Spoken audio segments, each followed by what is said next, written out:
Salaire, logement, conditions et temps de travail. Les gardiens de troupeaux se sont fait entendre hier soir à Moirans, en Isère. Une manifestation surprise aux portes du syndicat de leur patron, la FDSEA, alors que celui-ci organisait des vœux pour l'année 2026. Jean-Christophe Pain, Grégory Lespinasse. Les bergers sont venus dénoncer, je cite, des salaires au rabais, des logements souvent indignes, le travail gratuit, des semaines de 70 heures payées 35 ou 44. Les bergers-bergères payent pour travailler, c'est-à-dire que nos équipements de protection qui sont nécessaires à la bonne conduite de notre travail et à notre mise en sécurité sont à notre charge. Et aujourd'hui, en fait, on se bat avec les représentants du patronat pour que ça soit à leur charge, comme c'est écrit dans le Code du travail.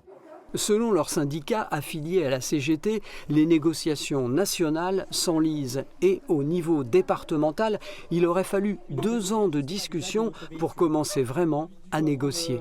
Alors qu'on commençait à gagner, que le patronat commençait à lâcher sur une prime d'équipement, le patronat, la FDSEA, a décidé de régionaliser les négociations.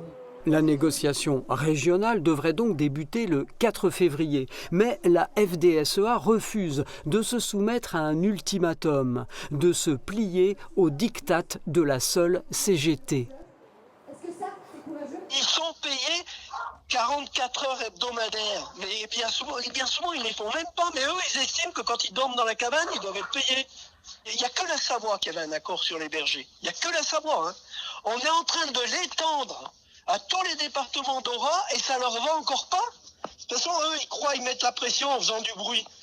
Mais moi, c'est le contraire. Plus on me met la pression, moins j'en fais. Et il n'y aura plus de négociation avec les bergers. Qui met la pression à qui? Nous, on fait que se mobiliser et que mettre en lumière les conditions de travail qu'on subit, en fait. Parce qu'aujourd'hui, on est complètement invisibilisés, les salariés agricoles. Les agriculteurs, ils n'ont pas de problème à se mobiliser dans toute la France avec des bennes de fumier. Nous, on fait un petit rassemblement comme ça et quoi, ils veulent annuler les négociations pour ça. Pendant que la FDSEA souhaite ses bons vœux à la préfète et aux élus, aux portes du bâtiment, les bergers espèrent qu'en 2026, les négociations commenceront vraiment.